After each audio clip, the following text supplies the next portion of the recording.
Hi అండి, నమస్తే. నేను మీ Lakshmi. Welcome to Lakshmi kitchen. ఈరోజు మన వీడియోలో సేమియా పాయసం ఎలా చేసుకోవాలో చూద్దామండి.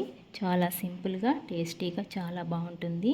ఇది మనం దేవునికి కూడా ప్రసాదంలాగా పెట్టచ్చండి. నెక్స్ట్ ప్రాసెస్లోకి వెళ్దామా. ఈ సేమియా పాయసం చాలా సింపుల్గా అయిపోతుందండి. ముందుగా స్టవ్ ఆన్ చేసుకొని కడాయి పెట్టుకుందామండి. అందులోకి 1 టేబుల్ స్పూన్ నెయ్యి వేసుకుందాం. నేను ఇక్కడ బ్రౌన్ సేమియా తీసుకుంటున్నానండి. 1 కప్పు సేమియా వేసుకుంటున్నాను. ఇవి లైట్ గోల్డ్ షేడ్ వచ్చే వరకు ఫ్రై చేసుకోవాలండి. మంటని మీడియం టు లో ఫ్లేమ్లో అడ్జస్ట్ చేసుకుంటూ ఫ్రై చేసుకోండి. అప్పుడే మనకు మంచి కలర్ వచ్చి మంచి టేస్ట్ వస్తుందండి. నెక్స్ట్ ఇందులోకి 1 కప్పు వాటర్ వేసుకోవాలండి. మీరు కొలతతో తీసుకోవాలనుకుంటే మనం సేమియా తీసుకున్న బౌల్తోనే 1 కప్పు కొలుచుకొని తీసుకోండి. నేను ఇక్కడ మీడియంగా వేసేసుకుంటున్నానండి. ఈ సేమియా అంతా కూడా బాగా సాఫ్ట్గా ఉడకాలండి. చూడండి, ఇలా బాగా ఉడకాలి.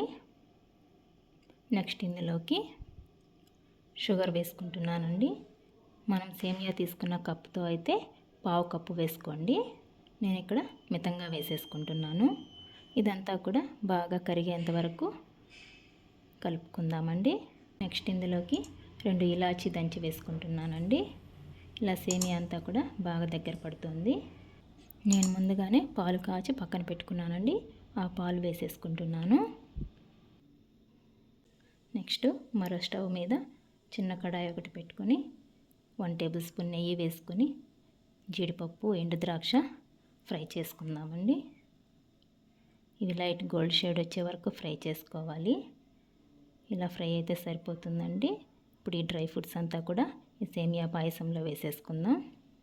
చూసారా, సూపర్ టేస్టీ అయిన సేమియా పాయసం అయితే రెడీ అయిపోయిందండి. చాలా సింపుల్గా, క్విక్గా అయిపోతుంది.